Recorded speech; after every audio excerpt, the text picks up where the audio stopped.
What's up, everybody? And in today's video we're going to be replacing the oil pressure sending unit on my 2001 Dodge Ram. So let's get right into it.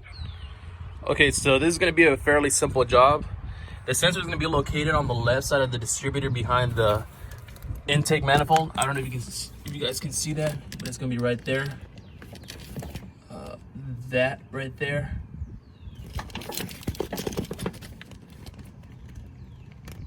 And you're just simply going to take a socket like this one and take it off, and then just simply put the new one in. So I've been having some issues with this with this engine where I'm at idle after the truck warms up, and then the oil pressure just completely drops to zero. But the engine is running fine, so I'm thinking it's the sending unit and not the actual engine, because the engine runs smoothly at idle. And I've had the same problem with different models. So this is actually my third Ram. I've had an 03 and 07, and this is an 01, my third Ram.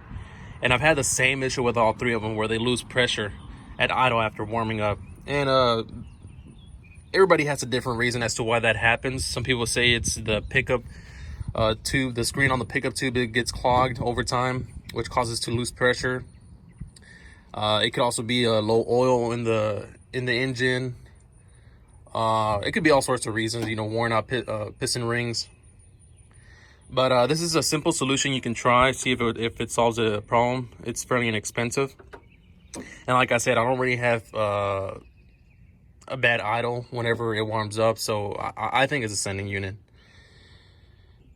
So the previous owner replaced the oil pump and the pickup tube before when he did an engine rebuild. So I'm assuming it's not that. So I'm gonna go ahead and replace it. So it's probably easier if you take off the air box and the tube, but I'm just gonna work around it. I feel like I can get it without having to take it off. So I'm gonna get that out real quick. Okay, so I got the old one out. Like I said, it's very simple. You just take the socket, put it over the sensor, and just take it out. It looks like it's been replaced. It looks fairly new, but it could have been replaced by a cheap part from the local auto parts store. So, and they do tend to, if you buy the cheap one from the local auto parts store, they tend to fail. So I'm just gonna replace it with this new one that I bought from online. It was recommended by John over at Boosted Motorsports when he was working on his Dakota 5.9. So I'm gonna try this one, see if that helps with my issue.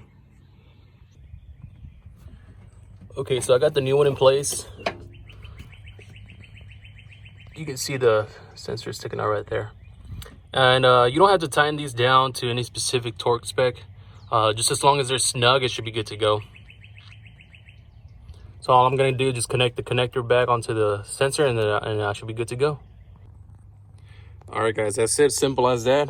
Now I'm just going to take her for a spin and see how she does. All right, she's running smooth right now. I just turned her on. I'm going to go ahead and drive her for, I don't know, 15-20 minutes, get her warmed up and see how she does. So I've been driving for about an hour now. The truck has been fully warmed up and driven for a while, and the gauge hasn't dropped a single time. So that's a good sign. I think we finally fixed this issue.